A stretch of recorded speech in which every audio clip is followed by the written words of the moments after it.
Hello, everyone. Welcome to our Hordes Dairyman monthly webinar series. My name is Abby Bauer, and I'm an editor for Hordes Dairyman magazine.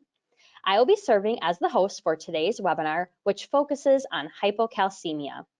Clinical and subclinical hypocalcemia affects many cows around calving, leading to other health problems and reduced milk production and reduced profits. Today, we will talk about strategies to minimize hypocalcemia or milk fever in dairy herds. Our sponsor for the program is Boehringer Ingelheim Animal Health, and we really appreciate their support of this program and thank you for participating in our webinar series. If you're listening to the presentation live today, you have access to a PDF handout of the slides that can be printed. Just go to that handout section of the GoToWebinar control panel, click on that link of the PDF, and then you can print out those slides for future reference or to write down some notes. Also, if you have any questions that come to mind while you're listening to the presentation today, feel free to type those into the questions section of that control panel, and we will answer them following the presentation. Today, our speaker is Dr. Jesse Goff. Dr. Goff is a professor emeritus in the College of Veterinary Medicine at Iowa State University. His research interests involve mineral metabolism, metabolic diseases, and their interaction with the immune system of cows. Goff served on the 2001 committee to revise the NRC nutrient requirements of dairy cattle and the 2005 NRC mineral tolerances of domestic animals. During his career, has written over 140 peer-reviewed papers and sections of textbooks that have been used in veterinary medical education. Prior to his work at Iowa State, Goff also spent many years as a scientist for USDA's Agricultural Research Service. Dr. Goff, welcome to the webinar, and I look forward to hearing your presentation titled Hypocalcemia and the Transition Cow. Thank you, Abby. It's nice to be invited to Hordes Dairyman, the magazine we all grew up with. Okay. So to get everybody on the same page, I want to talk a little bit about what is hypocalcemia. And in normal cows, this is probably more along the lines of a mid-lactation cow, we expect their blood calcium concentration to be somewhere between 9 and 10 milligrams per deciliter. Now, I'll always put the metric numbers behind that, but I'm going to stick with the American system, 9 to 10 milligrams per deciliter for the rest of this talk. As cows get older, that number drifts down closer and closer to 9, and maybe even on really old cows, we should expect that number to be 8.7, 8.8. We call clinical hypocalcemia a disease called milk fever. And in this case, the blood calcium generally falls well below 4.5 milligrams per deciliter. And it affects somewhere between 1 and 5% of the cows in the nation. These cows, as everybody knows, can't get up. Their rumen is stopped. They don't eat. They have a high degree of immune suppression. They don't make much milk in the ensuing lactation.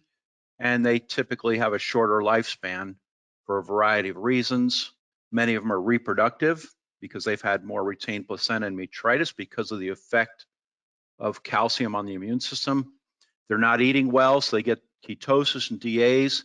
And again, more mastitis because number one, they've got an open teat end when they're down with milk fever, and they're also immune suppressed.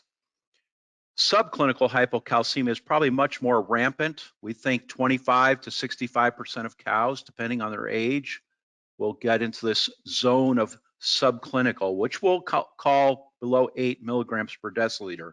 There's a lot of argument amongst us academics about what the right number is. I'm just going to leave it at 8 for now. These animals also have depressed rumen motility. Their dry matter intake is depressed. They're also immune suppressed. This increases things like ketosis, DAs in these cows, but not as much as, say, in a clinical milk fever cow. And we now know that these cows will also make less milk. I love this study that Jessica McCart did at Cornell. She took a look at blood calcium concentration over several days after a cow calved. And she noticed there were some cows, this purplish black line up here, are cows who had no problems when they calved. They never fell below that cutoff of 2.0. She called these normal calcemic cows. She had a group of cows that becomes subclinically hypocalcemic. Their blood calcium gets fairly low. But then in the next day or two, they turn themselves around and go on their merry way. What Jessica showed, which is just what you would expect, is that your high producing cows are going to be hypocalcemic the day they calve. Your less productive cows won't have near as much of a drain on calcium. They do a little better. What Jessica also showed was that there's a subset of cows that go down pretty low in blood calcium, but it takes them several days to turn around. And what Jessica showed was that these are the cows that are most likely to be culled. She also had a strange little group here. Wasn't very many cows, but cows were pretty normal at calving, but developed a hypocalcemia in the next several days. My experience would suggest these are probably cows that had metritis or some other infectious disease that caused this subclinical hypocalcemia. So why does blood calcium fall in nearly all good milk cows? Well, these cows are putting out a lot of calcium in their milk. The cow is probably one of the few mammals that goes from making no milk to making a whole lot of milk very quickly on day one. And remember, they're making colostrum. That's about 2 times as much calcium as regular milk. So it's not uncommon for these cows to be losing 30 to 35 grams of calcium out of their bloodstream to make that colostrum. Why don't all cows get milk fever if this is such a huge drain on them? Well, the beauty of the cow and most mammals is that we've got these little glands in our neck called parathyroid glands. They make a hormone called parathyroid hormone. And that parathyroid hormone has 2 main functions. It's going to work on the bone and cause the bone to release some of that calcium that's stored in that bone. It's also going to work on the kidney and cause the kidney to drop the amount of calcium going out into the urine, which in a cow is not very significant. But more importantly, it's going to cause the cow to convert 125 vitamin D into this hormone called 125 dihydroxyvitamin D. This little hormone is actually necessary for the animal to absorb calcium from its diet very efficiently.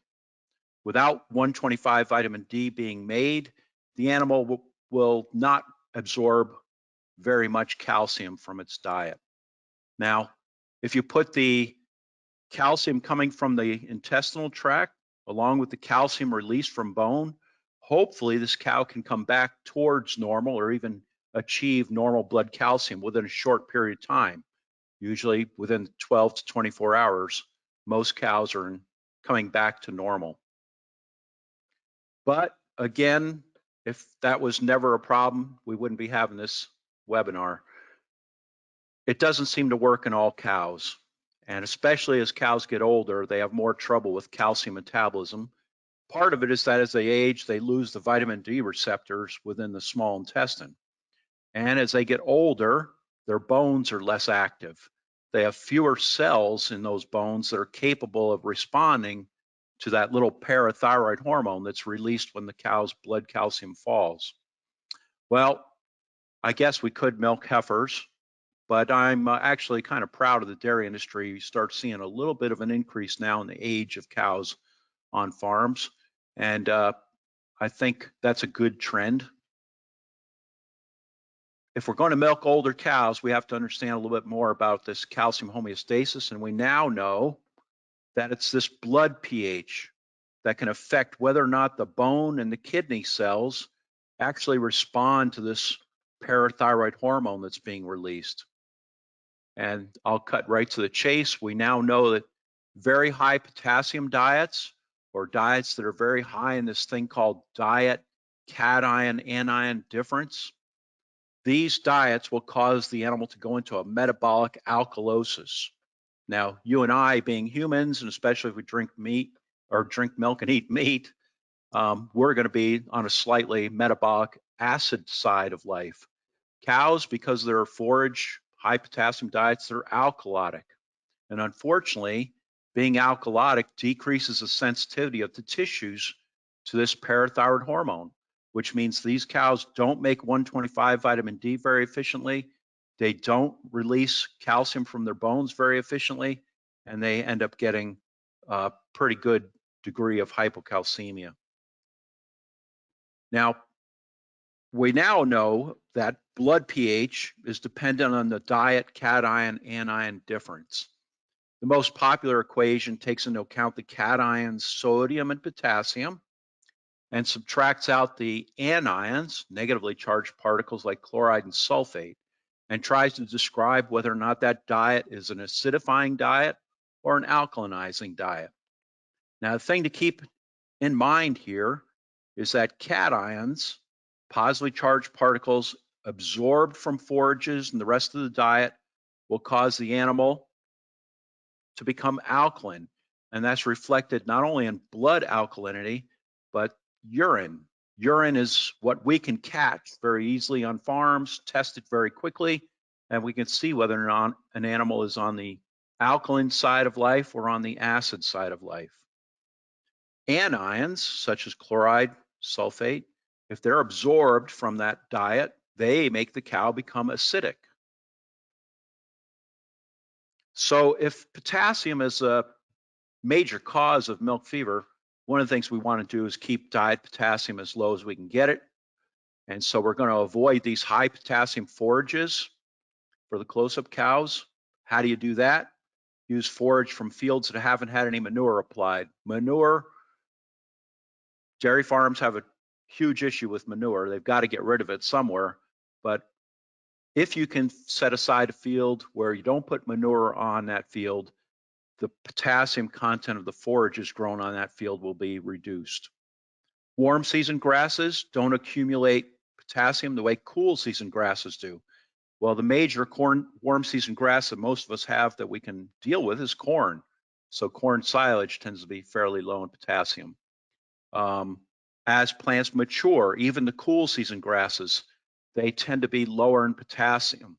So wheat straw can be a nice addition to a dry cow's diet to keep the potassium low. Unfortunately, at least here in the Midwest, oats don't work. Oat straw tends to be coming off fields where it was used as a cover crop for alfalfa, and they usually put a lot of potash on the field to try to get that alfalfa established, and so it shows up in the oats as well. All right, many dairies now have gotten used to the idea that we're going to try to at least make as low a potassium forage as we can. Then we're going to come back into that diet and add anions, usually chloride or sulfate, to the diet to try to drop the blood pH and the urine pH and let that cow respond to parathyroid hormone much better. So our next challenge might be to choose the right anion sources. This is an old study we did some years ago where we added water or we added various anionic salts to a cow's diet. These cows were fed a high potassium diets. Their urine pH was automatically above 8. As we added elemental sulfur, nothing happened. There's no longer any companies selling elemental sulfur as an anion source. But mag sulfate, calcium sulfate, these were common anionic salts being used, and you can see that they're not very effective at dropping the urine pH. Even sulfuric acid, which I can tell you, it took the paint off our mixer wagon, this was not very strongly acidifying. And why? You remember in chemistry class, this ate up everything you put it in contact with. It's because, that sulfate moiety doesn't get absorbed, and so it doesn't acidify the cow's blood. We move over to the chloride salts. Now we've got much better acidification, and if we go all the way to hydrochloric acid, it's the best acidifier there is. So let's say we choose chloride salts over sulfate salts because the sulfate salts are probably only about 60% as active as the sulfate salts. Now our next issue is trying to overcome palatability issues. And certainly when this anion program started making the rounds, we were using things like ammonium chloride, calcium chloride, magnesium sulfate. It was really hard to get cows to eat that if you had to overcome a a fairly high potassium content. We just couldn't get the cows to eat enough to get them properly acidified. And that led to the development of a number of products that are on the market now. And most of them have this advantage that they're consumed at a higher rate than the traditional anionic salts. Now, I chose soy chlor here. I have to be right up front. I invented soy chlor. I'm kind of partial to soy chlor. I think it does a good job of hiding that taste. And so you'll see an improvement in dry matter intake in that close-up cow. Next comes the issue of where do I want the urine pH to be? Do I over-acidify a cow? Do I under-acidify a cow? So let's first look at what happens as we change this thing called diet cation anion difference. I'm using the traditional equation here. So let's say we start way over here on the right. The diet is plus 400. This would be outrageously high potassium diet for a cow, even a close-up cow. And you see that their urine pH maxes out at about 8.5. And it stays steady. Even if we drop it down to plus 200, it's still 8.5. Start coming down when we get below 200. And finally, it starts dropping rather quickly, probably because we've burned up all the buffers of the body. And when we're at about 0, the urine pH will be somewhere around 7.3, 7.4, very similar to what blood pH will be, by the way. As we continue adding acids in the form of chloride and sulfate to the diet, we see the urine pH come down again, and then finally it levels off when we get down below about minus 150. It levels off again. You can see that it was actually lower when we were at about minus 100 than it is when it's minus 200 or minus 400. Why? The animal reduces its dry matter intake because there is a certain point where the kidney just cannot sustain making a very low urine pH. And so if they did that, the acid would eat away the renal tubules, the kidney tubules. So one of the things that the cows do to combat this is they take amino acids, convert them to ammonia, and excrete the ammonia into the urine, and that acts as a buffer for the urine and allows them to keep making a fairly low urine pH without destroying the kidney. The main thing, though, the take home is that the cows reduce their dry matter intake when they're over acidified. Now, I think the target we want to be at is a urine pH of somewhere between 6.2 and 6.5. Somewhere in there is a good spot to be. If you agree with that philosophy, when you go check a bunch of cows out in a dry pen, you'll find that there'll be a few cows way up here around 7, and there'll be a few cows down here around 5.8. But we're after the average being around 6.2, 6.3. Now, people don't like variability in their numbers. So if you want to get rid of that variability, you over acidify the cow and you force all of them to have a low urine pH. They will have very little variability because they've been pushed right to the biological limit of what the kidney can do. Now, I don't think that's a good idea for 2 reasons. Number one, it probably is going to cost you dry matter intake. Number 2, I can't tell this cow who's at 5.7 from this cow who's also at 5.7. This cow might be perfect. She's not going to get milk fever or any other problems. This cow probably won't get milk fever either, but she might get ketosis, metritis, other issues associated with poor dry matter intake. Well, how come I keep saying that the urine pH sweet spot somewhere between 6.25 and 6.5?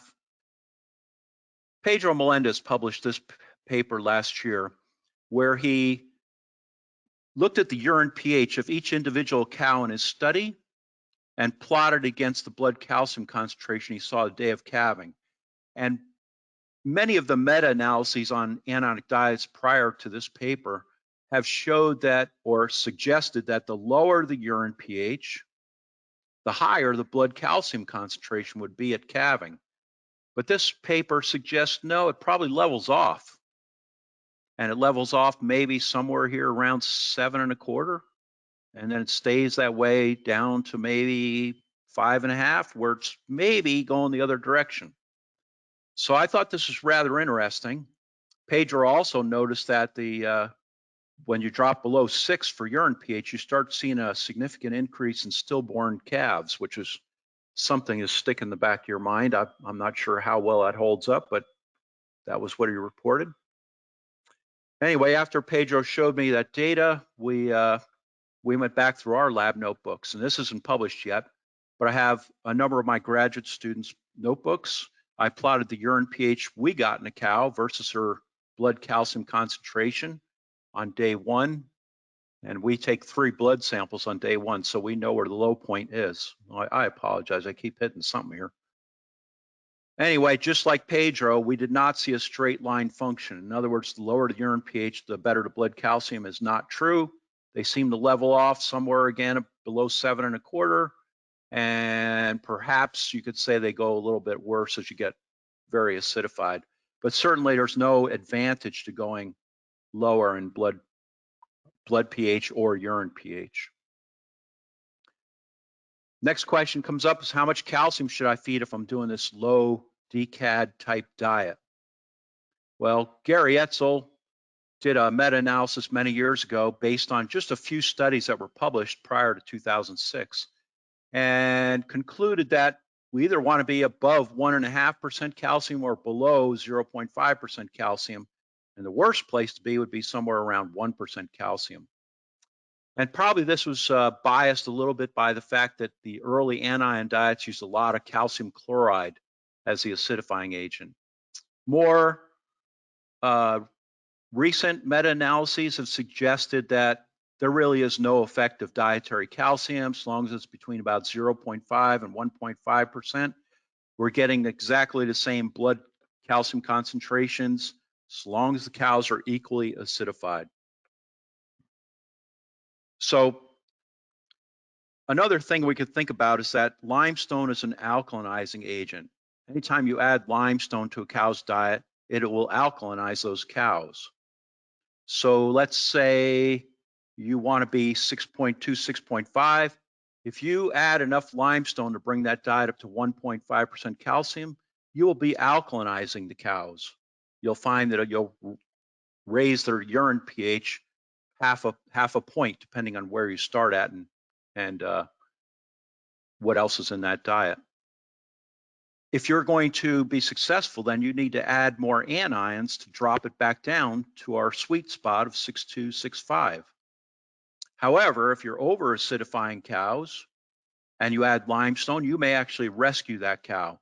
So she may be here, you add limestone, you bring her back to here, and all of a sudden she eats better, she feels better, she performs better. So limestone is a double-edged sword. If you need it, add it. If you don't need it, realize you're going to have to pay for more anions to reacidify that cow. Next, we'll focus a little bit on magnesium. Many meta-analyses have suggested that the close-up in the fresh cow diet should be at least 0.4% magnesium. Here's the DeGaris meta-analyses, and it shows that right around 0.4%. When you're above that, the incidence of milk fever greatly drops. So that's where that 0.4% number sort of comes from. Less than 0.4, you see an increase in milk fever. Now we have to worry about that magnesium source, because the cow is kind of an unusual critter. All ruminants are unusual. They can only absorb magnesium across the rumen wall. You and I and dogs, cats, other monogastrics, we can absorb magnesium in our small intestine, but the cow apparently cannot. So we need to use a magnesium source that's very soluble in rumen fluids. Well, prior to calving, if you're doing this anion program, mag sulfate or mag chloride are typically added to these products on the market. So you don't have to worry about pre-calving. That magnesium issue is taken care of. The problem comes after calving, when most people are switching to magnesium oxide or perhaps magnesium carbonate. And they're doing that because you want that magnesium source to act as a rumen alkalinizer to combat rumen acidosis. But you have to keep in mind that the magnesium oxide or mag carbonate must be available for absorption across that rumen wall. Next, a little bit about phosphorus. Phosphorus should be kept below 0.35% in these cows' diets, even better if it's below 0.25%. Now, I've seen a number of diets where it's above 0.4%, and sometimes this is done deliberately because they've added a lot of limestone, and they're remembering back in school that they were taught if you raise calcium, you got to raise phosphorus to keep a certain ratio between calcium and phosphorus in diets. Well, I don't believe there's any truth to that ratio idea, and I'll hopefully convince you that we need to keep diet phosphorus low. Now, 125 vitamin D, this crazy little hormone made in the kidney from the vitamin D that we feed the cow, we know it stimulates calcium absorption across the small intestine, but it also stimulates phosphorus absorption across the small intestine. And recently we discovered there's a phosphorus homeostasis mechanism that relies on a bone hormone called fibroblast growth factor 23. Now, if you overfeed phosphorus to a cow, blood phosphorus will rise, okay? The bone cells will pick up on that. They'll make FGF23, and that will go to the kidney, and it will shut off the production of this 125 dihydroxyvitamin D. That shuts off intestinal phosphorus absorption, so blood phosphorus falls. On the other hand, if you're low in blood phosphorus, that will be picked up by the bone, which will decrease production of this little fibroblast growth factor. That turns on the kidney, so now we can make 125 vitamin D. It turns on phosphorus absorption, and we see a rise in blood phosphorus concentration. This is wonderful for phosphorus homeostasis, but if you feed too much phosphorus prior to calving, and you manage to shut down 125 vitamin D production, you've just shut down calcium absorption across the small intestine. So keep that phosphorus low in the diet. Now, if you've done all these things nicely, you'll find that, as these meta-analyses suggest, milk fever disappears, blood calcium is greatly reduced, retained placenta, metritis, many other things are helped. The bottom line is these cows will make more milk. The multiparous cows on anions make at least 1.1 kilograms per day more milk than the rest of the lactation. So that's somewhere in the area of 680 pounds, 6.8 hundredweights times 20 bucks. Let's say that's 120. I can't do the math in my head. Close to 130 bucks that you're making in extra milk as a result of using an anion type approach. If you read this meta-analysis, they say it's even more, 1.7 kilograms more milk per day. But both of these analyses have a little caveat for us. Heifers fed anionic diets actually produce less milk, 1.4 kilograms less milk per day in this meta-analysis. So heifers probably shouldn't be getting anions, but most of you are constrained by the fact you don't have a very large group, or you have a very big mixer wagon and you're going to be stuck feeding the heifers. So Jose Santos's group also did a little study on heifers and looked at the negative effects on heifers. And they fed a moderately low DCAD versus a pretty heavy low DCAD diet. When urine pH was around 6.6, they didn't see too many negative effects on the heifers. In fact, they might have saw some positive reproduction effects, but all the negative effects they observed with poor milk production, poor intake, secondary diseases were seen in these animals that were in the low urine pH group. So if you're going to feed heifers, don't push the urine pH really low. So that pretty much finishes up the DCAD strategies. We'll look at some other non-DCAD strategies. One is to reduce the diet calcium to stimulate parathyroid hormone release long before the cow calves. This is not a new idea. Many of you are older, remember when this was the way to prevent milk fever. Unfortunately, when you look at the actual research papers, you have to feed a very, very low calcium diet to actually achieve milk fever prevention. In this study, they fed Jerseys either 80 grams of calcium per day, and most of them ended up getting milk fever, or 8 grams of calcium per day, and nobody got milk fever. This is a very weird diet. It did not meet the protein requirements of these animals, or probably many other requirements in terms of fiber for these animals, but it did prevent milk fever.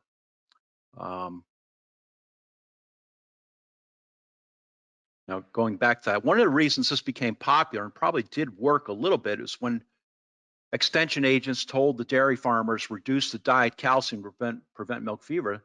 That meant pull alfalfa out of those rations and stick some grass hay in. And what they really did was drop their potassium content of their diet, which was half of the DCAD program.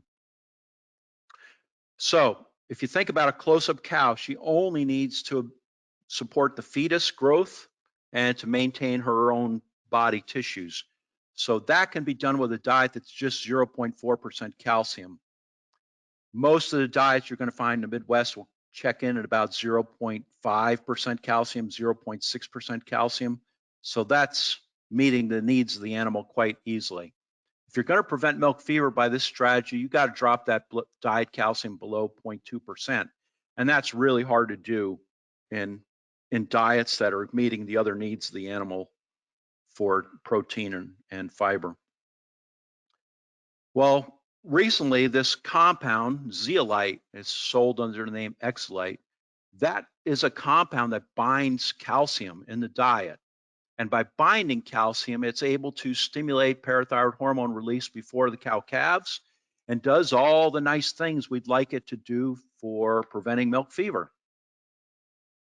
In a test tube, this sodium aluminosilicate, that's the basis of the zeolite type products, binds about 1 gram of calcium for every 10 grams of zeolite you feed. Typically, they ask you to feed about 500 grams of this. So you're binding about 50 grams of calcium. Now, it also binds phosphorus and magnesium as well. It probably binds some trace minerals, but this is up in the air as to how much this affects the cow. And we know that you typically will find a reduction in blood magnesium and phosphorus in these cows, which can be troubling, but I've seen farms where this approach has worked quite nicely. So this is a study done at Cornell. They had 0.65% calcium. They added a half a kilogram of zeolite. They bound up enough calcium to prevent milk fever. You can see their blood calcium levels are here in the zeolite cows and here in the control cows. They also ended up binding quite a bit of phosphorus. Here's the normal cows going through calving. The zeolite cows are substantially low in phosphorus, and they remain that way for 2 or 3 days after calving. Their magnesium levels are also substantially lower than the control cows. In many farms, this does not seem to be an issue, but I'm not sure that that's always the case. I've seen some studies published in Denmark where they decided to correct that low phosphorus by adding much more phosphorus to the cow's diet. Unfortunately, that also seems to reduce the effectiveness of this. So binding phosphorus may be part of the mode of action of this zeolite approach to preventing milk fever. One of the things that seems to be pretty constant when you use the Zeolite type product is that the animals will have a reduction in dry matter intake, especially the last week before calving. But after calving, because their blood calcium's in better shape, they make that up. They're eating slightly more.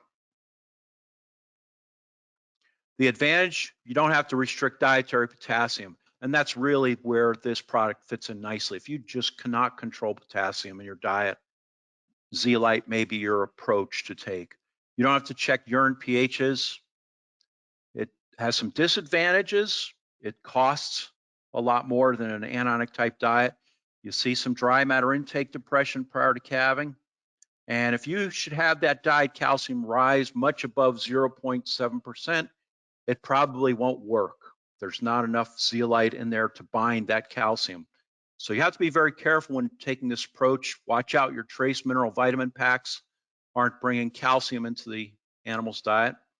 And as of right now, we don't know how big an effect this is to have the magnesium and the trace minerals bound by this compound as well. But having said that, this product has a place. It's another tool in the toolbox for preventing milk fever. Vitamin D has been used in the past to try to prevent milk fever, but vitamin D, as you can buy over the counter, it's too dangerous to give. The dose it takes to prevent milk fever is very close to the toxic dose. More recently, vitamin D metabolites have come along that might be used for preventing hypocalcemia. This one called 25-hydroxyvitamin D, also called calcifediol. This is now legal to use in cattle. It may have some benefits in terms of the immune system of the cow, but as far as we can tell, there's no evidence that this will play a role in improving blood calcium concentration at calving, unless the animal happens to be vitamin D deficient, which very few American dairy cows are vitamin D deficient, and it's a lot easier to just give them vitamin D. Now this compound, 125 vitamin D, this is the active hormone we were talking about, the one that's so good at stimulating intestinal calcium absorption. It goes by the name calcitriol. This is great. There have been many studies done over the years to show that if you administer this prior to calving, cows will not get milk fever. But the timing of the dose is critical. It has to be given 1 to 4 days before calving. If you miss that window, the cows still get milk fever. You can retreat cows, but as you retreat them, they start getting problems with milk fever out about 7 or 8 days after calving. So this has never really caught on. And by the way, it has never been approved for use in the United States. Oral calcium drenches, boluses, and gels. Now, there's some studies we did many years ago looking at these compounds, and you can see that the more calcium you give orally, the higher the blood calcium concentration will go. Now, you don't want to do this ad nauseum and keep going because eventually you kill the cow from too much calcium. But you can extend that period of activity where blood calcium is raised for somewhere between 4 and maybe 10 hours if you're lucky. And this is what happens with some of the oral calcium boluses that are on the market, and they definitely bump blood calcium up for a little while. But by 12 hours, you're back to where the cow was anyway. Now, most of these boluses will go ahead and give another dose here or 24 hours. And again, you would see a rise in blood calcium for a few hours and then it comes down. If you don't treat this cow, yep, she generally gets even worse. But if she's a good cow and if her calcium homeostasis is turned on, she'll come back to normal or towards where she should be by 12 hours. Now, oral calcium boluses, I like this study by Pedro Melendez, and he showed that in second lactation cows, there was no great benefit on milk yield, but certainly in third lactation and greater, he was seeing that the cows that got boluses actually ended up making more milk. Now, keep in mind that he was feeding a partially acidified diet. As Katrina Roberts in New Zealand showed nicely, cows who are getting these boluses, their urine pH will drop very quickly. In New Zealand, they're not feeding anionic salts. They will have half the cows go below 7 after one bolus, and nearly all the cows are below 7 when you give them a second bolus 12 hours later. So these boluses can be highly acidifying. Is that a good thing? Well, it can help tissue sensitivity to parathyroid hormone, but if the cow's already being fed a very highly acidified anionic diet, and then you dump in more anions in the form of these calcium chloride, calcium sulfate boluses, that can prove deadly. So be aware that if you are already heavily acidifying the cow, you have to be very careful about when and how much of these boluses you're going to give to the animal. Another strategy, and this goes back to when I got out of vet school, every old Jersey, we gave her a bottle of calcium IV thinking we were doing her a world of good. And yes, we probably prevented milk fever on day 1, but if we'd have checked blood calcium on the ensuing few days, we'd have found that we actually did more harm than if we'd have probably treated her with nothing. The oral calcium boluses may be a good choice over the intravenous calcium treatments. And believe me, I treated a lot of cows when I first got out of school this way, thinking that was the right thing to do. So our goal is no more milk fever. I hope that you get something out of this webinar, and that is if you're sitting back on your hands and not doing anything, that's probably a bad deal for these cows. We've got choices. The anionic diets work well. The Zeolite can work well. Oral calcium boluses can be helpful. Choose one of them and go with it. Do something. We're at a stage now where we should prevent hypocalcemia in these cows. And Abby, I thank you for inviting me, and participants, I'm hoping I didn't bore you too much. Dr. Goff, thank you so much. We were very pleased that you were willing to join us for one of our webinars this year, and I'm glad that you were able to tackle the topic that was given to you. So thank you so much for making time to give this presentation. We do have a couple of reminders here that I will make a note of, and then we'll move on to the questions section of the show. So if you do have any questions, feel free to type them into that question section of the control panel, and we'll answer them shortly. Also, if you would like a copy of the handouts that contains the slides from today, you can click on the handout section, and there's a link to a PDF right down there. So I want to remind everyone that all of our webinars are available online on our archive, and this one will also be available later this week. You can find that at our HORDS website at hords.com, and there's a webinar tab where you can find all the previous shows. So please check that out if you want to review this one or share it with somebody else or catch one of our previous webinars. Speaking of webinars, we do these every month, and the next two productions are listed here on the screen. In June, on the 13th, we'll have a presentation by Frank Mittlerner from the University of California, Davis, and he'll be talking about dairy's path to climate neutrality, and the sponsor for that show will be Feedworks USA. Then in July, we'll have Whitney Knauer from the University of Minnesota. She's another veterinarian who will be talking to us about some of the housing options for calves and what research is telling us about how we can house the young stock on our farms. So, and that webinar is sponsored by Agar Plastics. So we hope that you'll make plans to attend one or both of those webinars.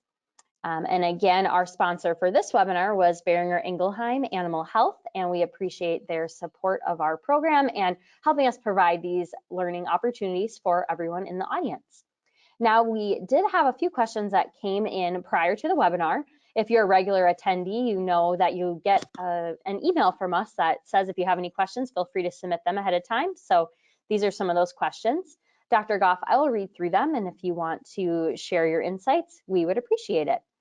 Okay. This question is, how effective is a calcium binder instead of using an anionic diet? I know you've talked about this, but maybe you could do a brief review for our listeners. Yep. So I think these have a place. Like I said, you have to be careful of the diet calcium content, but if you can get it down to about 0.65 or hopefully even lower, then these are a very good option for taking care of the animal without worrying about this anion business. You can neglect potassium. Potassium can be wherever it is, and these will still work. There's some question marks about the magnesium and phosphorus issues that these binders also tend to bind. Now, in Europe, there's actually another option with it's formaldehyde-treated rice bran, which tends to bind calcium and phosphorus. It hasn't gone very far, and it probably won't go to the United States because of the formaldehyde issues, but it's not been very popular in Europe either. But it does work. So calcium binders, yeah, a great idea. I think it's expensive, but it's another tool in the toolbox. All right, thank you. The next question here, with rumination monitoring, I routinely see drops of up to 50 minutes of rumination immediately after administration of a calcium-only bolus at calving. New research is also showing that cows with transient hypocalcemia perform well with no intervention at all. With this information, what are your thoughts on boluses that contain two acidogenic forms of calcium that are at a lower risk for hypocalcemia? This is a really good question. There may be an issue of irritation with some of these calcium-only boluses. I don't know if the questioner is old enough to remember when the very first calcium boluses came along, they didn't have a coating on the outside. And so we saw a lot of cows that had a lot of irritation of their esophagus as these boluses started to dissolve when they hit water in the esophagus, the mucus of the esophagus, and actually burned the cow's esophaguses. The better companies and all put a coating on the outside to make it very slick so it enters the rumen without burning the esophagus. Having said that, I'm going to make the assumption you're using one of those and that you still see this 50 minutes of rumination drop. That's a neat observation.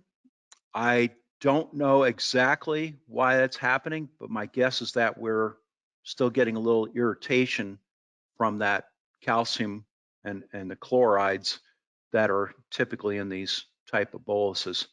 Beyond that, do I care if there's two acidogenic forms of calcium rather than one? Probably not. It's the total dose of anions that are in these boluses that determines whether or not they're acidifying. I do think that if cows have not been overly acidified and they're eating the lactation diet, that they're tending to become more alkaline. And perhaps by giving these oral calcium boluses that are acidogenic, we keep the anionic diet going for another day. And yes, the listener's probably right. We're only preventing this transient hypocalcemia for 6 to 10 hours at most. And as Jessica McCart, the very first slide showed, many of these cows with transient hypocalcemia will come around on their own with no intervention. So again, a tool in the toolbox. Many farms feel that they're really getting good effect from these boluses. On a research side, Pedro Melendez's paper showing that these cows would actually make more milk if they're older cows, which are the ones that have more problems with calcium. Keep that in mind. Young cows should never get a bolus, the heifers, and even a lot of the second lactation cows, it's questionable about whether or not you're getting your money back on those boluses. So I'll probably leave it at that because I'm starting to go more towards speculation than I am real data.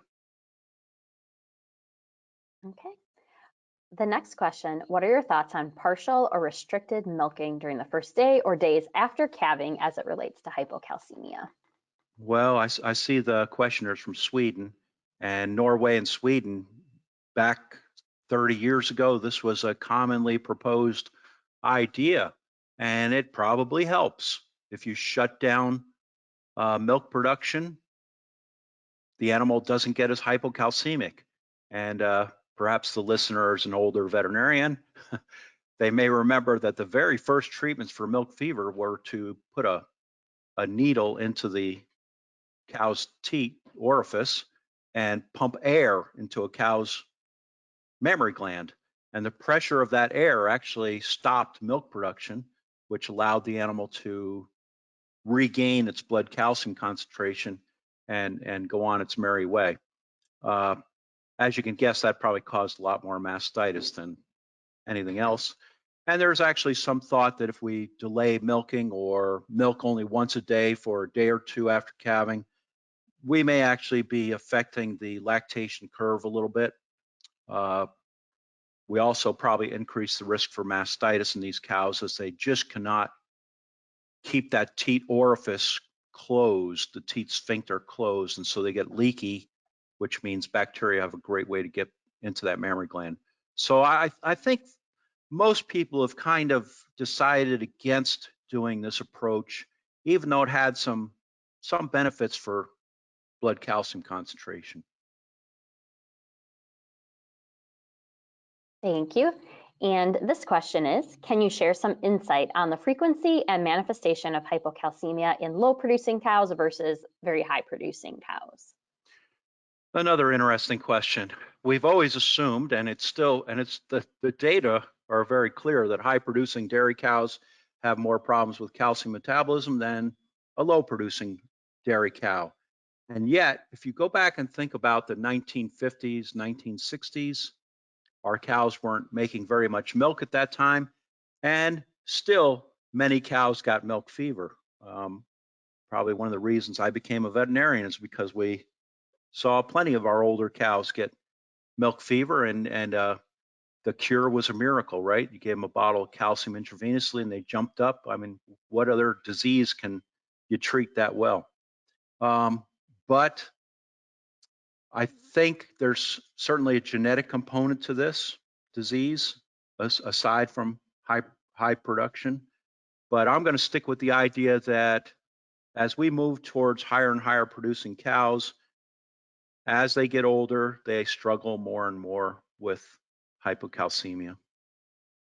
Unless we do one of our interventions, which seem to be fairly effective. And kind of tying into that, we have a couple of questions here that you can move ahead to that next slide. Thank you. Okay. that talk about calcium IV, and someone is asking maybe to explain again why IV calcium after calving doesn't work, and then maybe what is your recommendation for calcium via IV or other fluids for those clinical milk fever cows? Well, if a cow has clinical milk fever, she definitely needs intravenous calcium. You can't mess around too much, because the longer she is down, the more she gets into this downer cow phase where the muscles and the nerves are actually damaged. Cows cannot lay on one side of their body for more than about 3 or 4 hours before the blood flow to the down leg is compromised, which causes tissue death. The muscles actually start turning deep purple and even black if they're on one side for very long. So, having said that, I'm going to go back to the idea of preventing milk fever with intravenous calcium. What it does is it raises blood calcium so high in that cow. Maybe I can go back to that slide. Oops. It raises calcium so high right after you treat them that it shuts off parathyroid hormone, shuts off 125 vitamin D production, and that's fine for 6 to 10 hours after treatment because the IV will hold the cow. But by shutting it off, the next day she's got to go through the whole process of reestablishing all these hormones again, and that's why they are lower on day 2, 3 after getting that IV calcium. So what else could you do? Well, we talked about oral calcium boluses might be the thing to do, but if you have them on a good anion program or a good zeolite program, you can get that animal to have a small but transient drop in blood calcium concentration after calving. Let's see, what was the second part? Oh, so something that some people are doing now is to give calcium subcutaneously rather than intravenously, because the uptake will be slower, and you'll maybe get a rise like this and it be sustained for a few hours and goes down. So there was some thought that maybe this would be a better approach and not bothering the calcium endocrine system and keep that going. But I think there's some controversy about that. A lot of people think you're still inhibiting those hormones and not gaining as much as you would hope. Now I'm going off on what I do, which is not supported by science. I'm going to tell you anecdotally, subcutaneous calcium, say half a bottle when they calve and another half 12 hours later at the next milking, that seems to be an approach that will prevent most of these cows from going clinical. It probably does very little to combat subclinical hypocalcemia. And you have the issue of sticking a lot of needles into cows, which never a fun prospect. Thank you for sharing some science there and your personal experience as well. This question actually has a little bit of a little anecdote from a farm as well, and then ask a question. We use an acidified ration with ammonium chloride, and it works great for them. They also feed it to the heifers, and they seem to be prepared for calving and have gone up in milk from when they were using, before they were using that. The normal pH is around 5.9. Says, why should heifers not be receiving an acidified diet? Thoughts? Well, there's only a couple reasons why heifers might be candidates for an anionic diet. If they're using chloride, ammonium chloride, chloride tends to be a diuretic. So you're going to lose fluids out of the animal's body in the form of urine. And remember, many years ago, one of the treatments for udder edema was to give them Lasix, which is a diuretic. So there have been a couple of studies in the past suggesting that, yeah, anionic salts, particularly chloride salts, may be reducing udder edema. But I'm going to give you my opinion. My opinion is that that effect is really small and not worth feeding heifers. That. Number two, the heifer is kind of a touchy little booger. They got to have their dry matter intake to avoid problems. And if you're adding enough anions to drop them down to 5.9 as an average, you're probably lower than you need to be for the cows or the heifers. That's my opinion. I know that's not universally shared, but as I showed that slide, there doesn't seem to be a great advantage in going lower in urine pH. You're probably going to start seeing some intake depression, and the heifers don't need that. And anionic salts cost money.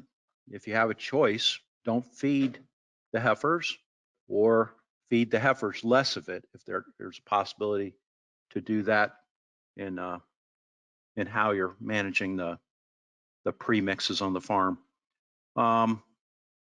Let's see, what was the other part of that? Oh, they're doing great. I'm glad you're doing great. If you've probably been using anionic salts they've been out for 25 years now, your heifers better be making more milk. There's genetic progress we've been making all along.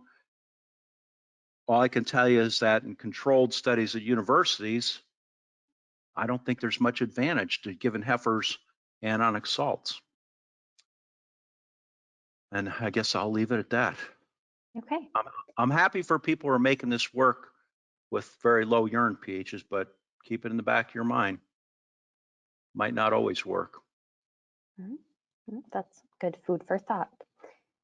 In the new NASEM 2021, they changed the magnesium availability. Do you suggest to elevate the magnesium level in the diet? And this person also extends their appreciation for your presentation. Oh, well, thanks. Yes, I'm to blame for the 2001 NRC.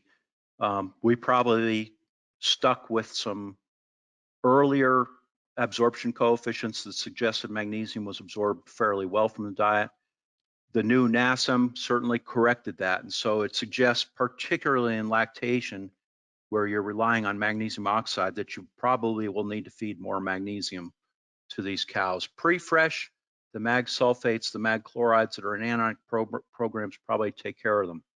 Now, another thing you should notice about the NASEM program, which I believe is absolutely correct, is that they changed the coefficients for absorption for limestone and calcium carbonate. And that means in lactating cow diets, we're actually going to have a higher target calcium percentage than what the old NRC said. And I hope you take advantage of that, because I think, and again, I'm probably to blame, we probably made a mistake in 2001. We probably suggested limestone calcium was more available than later research showed was correct. This question asks if hypocalcemia can result from inadequate calcium in the previous lactation. So is there an effect that hangs on and pulls over to the next lactation? Great question. So number one, as the cow gets older, it's automatically going to get more at risk for milk fever. But as these cows, you get to a cow that's 5th, 6th lactation, we do have some questions about whether or not their bones have as much calcium as they did when they were younger animals, say 3rd lactation, fully grown. We assume, so let me back up a little bit. Every cow is in negative calcium balance for probably 4 to 5 weeks after she calves.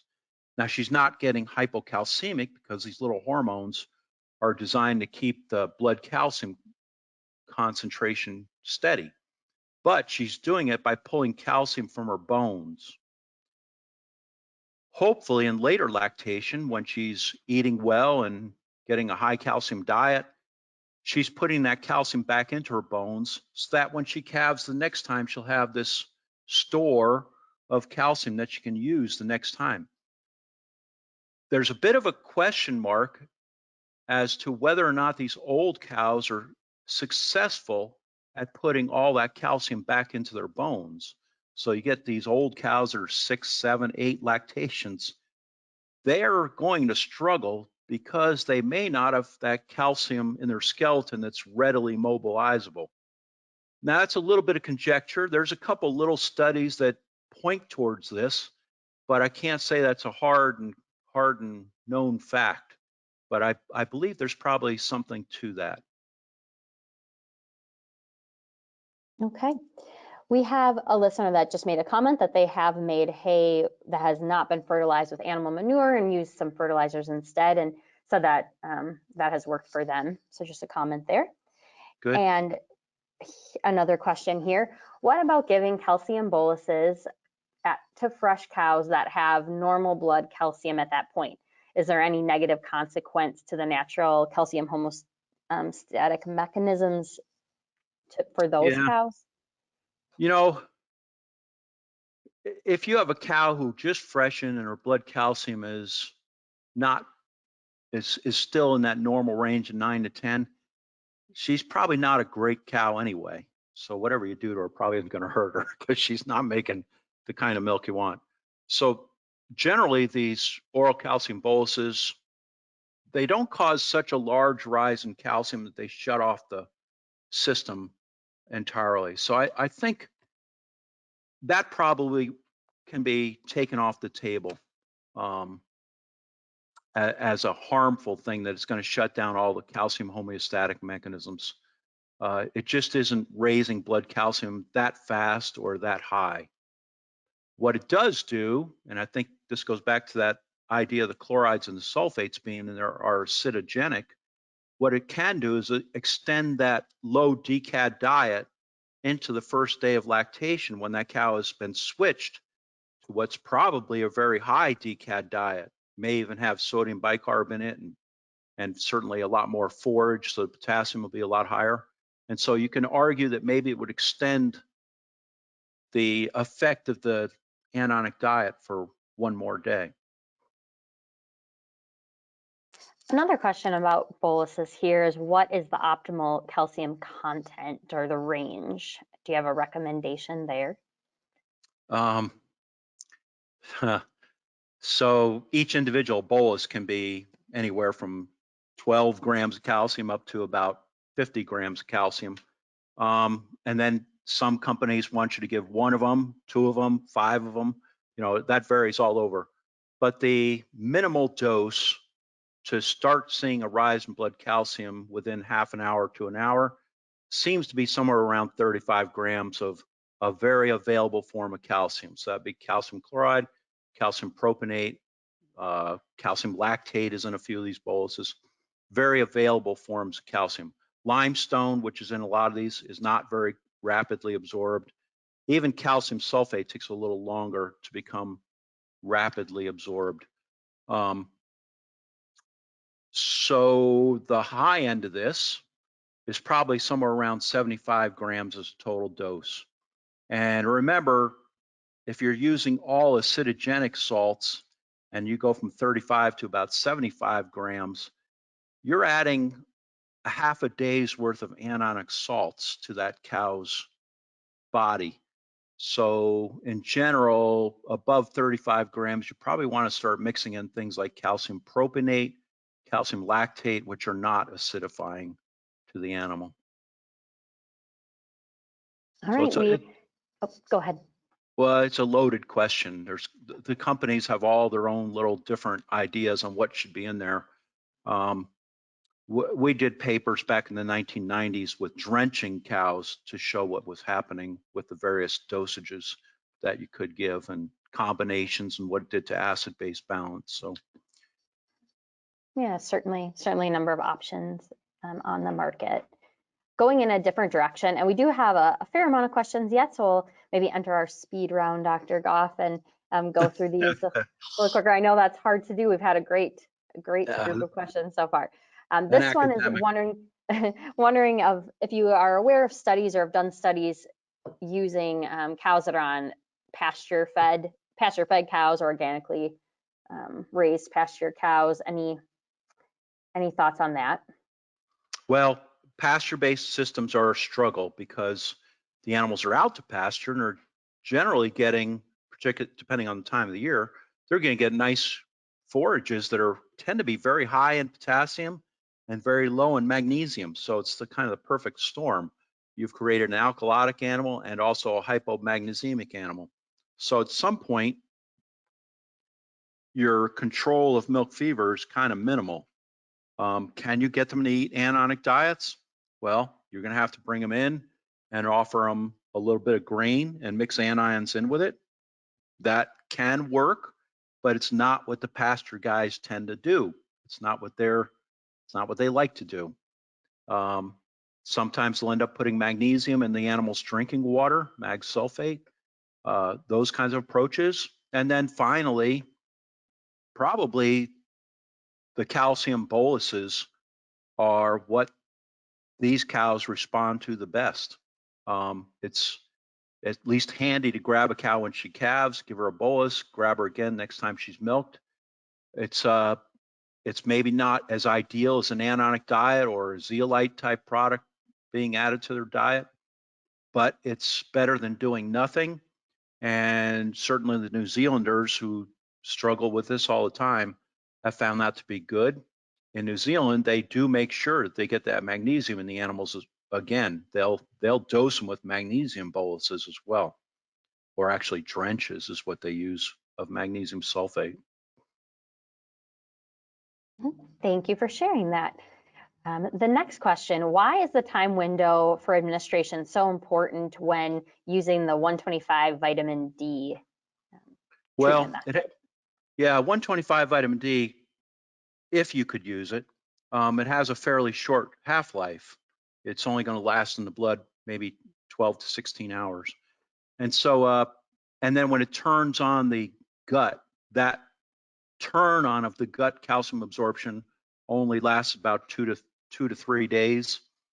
And so you have to give it, at least traditionally, there may be some research studies that are going to break this mold, but traditionally you have to give it at least 24 hours before the cow calves, so it has time to turn on the calcium absorption mechanisms.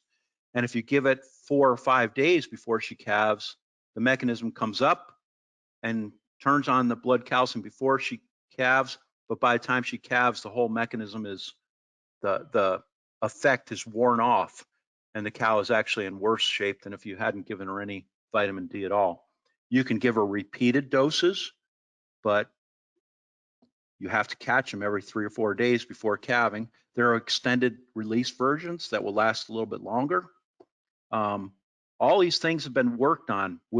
My group, we actually made a implant behind the cow's ear that would release 125 vitamin D for about 12 days, and it worked great. It's really slick, but FDA didn't seem to care for it, so it never got approved. And right now, that's about where this stands. It's just not something that is available to producers, and if it was, you'd have to be fairly careful about when you give it. Give it in conjunction with an anionic diet. Hey, that might not be so bad, but you're probably counting on the anionic diet to prevent milk fever right away when the cow calves. Thank you for explaining that. Something that is available for people to use is a low potassium ration, and someone wants to know how long before calving would you ideally feed that? The whole dry period, or could you just do the last couple of weeks before calving? So this is a loaded question, okay? So for anionic diets, when we first started doing this, we could acidify a cow and prevent milk fever in about 5 or 6 days. That's all it would take. But just like giving a vitamin D shot, you got to be able to predict when this cow is going to calve. And probably very few of us are real good at doing that within 4 or 5 days. And certainly, if you got to start this product 6, 7 days before calving, you're going to miss it. Now, let's say you could do that. We have cows in a close-up period for 21 days for a whole different reason. It's not to prevent milk fever. It's to get these cows on feed, get them used to the social behaviors, get them used to being in a new spot, a new pen. For all those reasons, we want this cow to have a minimum of 11 days, 10 to 11 days in that close-up pen. And to ensure most of the cows have that 10 to 11 days, we choose to have a 21-day close-up period to make sure all the cows are there. And if you want the heifers to have a good shot at transitioning, you're probably going to move them into a close-up pen 28 days before calving. Give them 4 weeks to settle down and find feed and work their way around the other animals. So it's not that we couldn't prevent milk fever in 5 or 6 days. It's just that it doesn't fit in with our management schemes for handling animals in a close-up period. And the next question, what is the absorption rate of calcium from boluses? I don't know if that's something that you want to comment on or not. This person says they've heard something about 40%.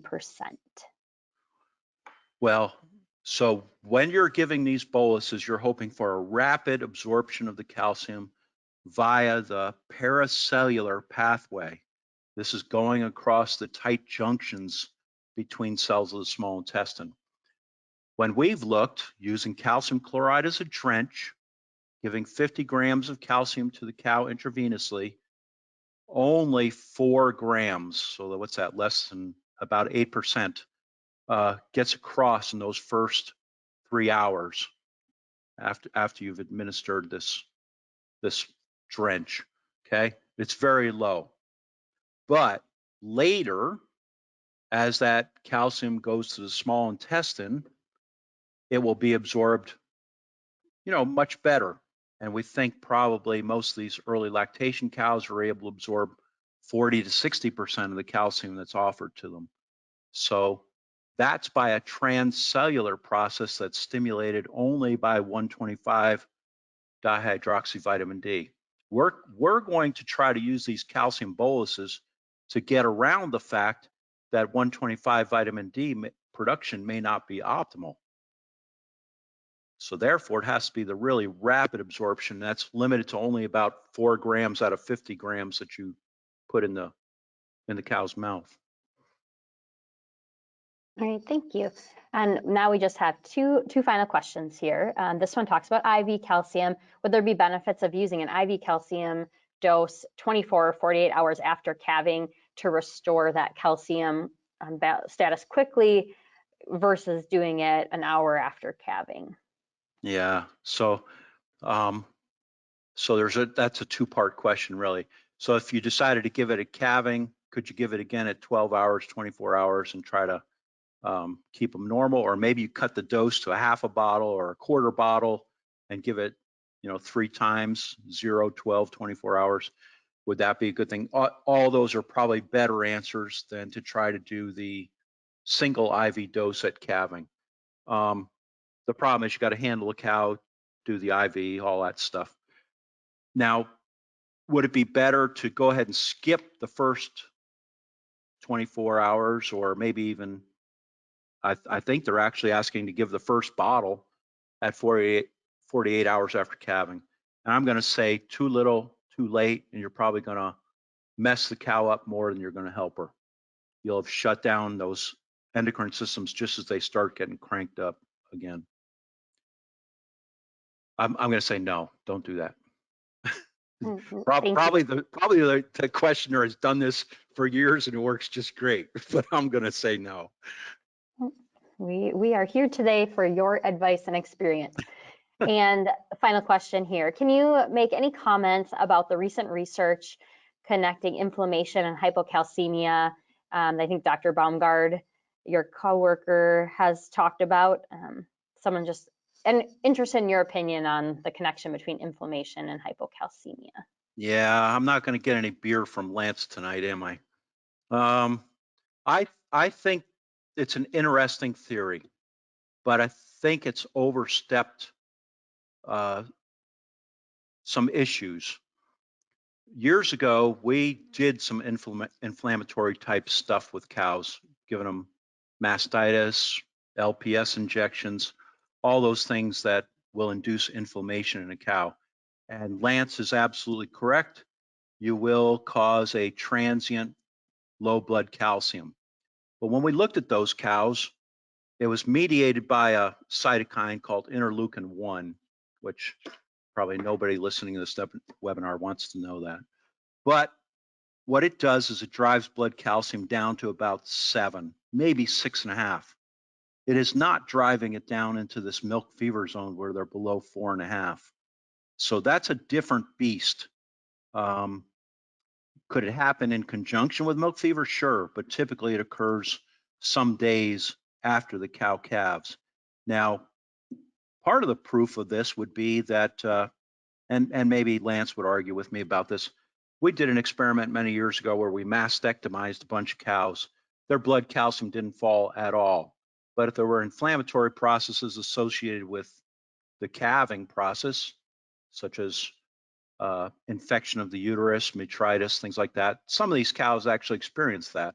They didn't show any hypocalcemia. It's milk production that causes the hypocalcemia right at calving. The inflammatory process can add to that, but in and of itself, it doesn't cause animals to go down like a milk fever cow that will respond to calcium. Yep, they can go down with toxic mastitis. That's a whole different beast. That's because they've got systemic circulatory problems, all kinds of other issues. So I know where Lance is going with this. It's really intriguing, really interesting. It fits right in with the leaky gut stuff, that calcium is important for the gut integrity, but I don't think it's what we focus on to prevent milk fever.